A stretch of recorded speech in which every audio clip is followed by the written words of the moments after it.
low as around 8 Celsius, staying in double figures for most of us. Those clear skies mean that tomorrow morning temperatures recover quickly with all the sunshine that will be around as we go into the afternoon, staying mainly dry and bright with the risk of a shower. We're looking at highs of 21 Celsius tomorrow. For most of us, it should be a fairly fine day.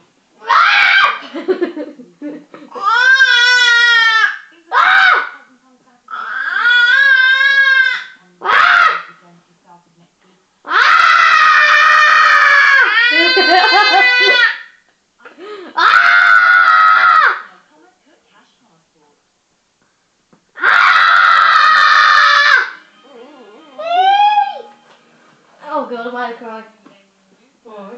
I was doing that noise.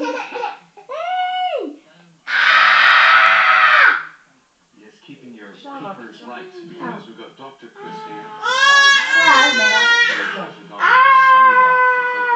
Also the bravest woman in Britain, she's Purple Hannah Campbell.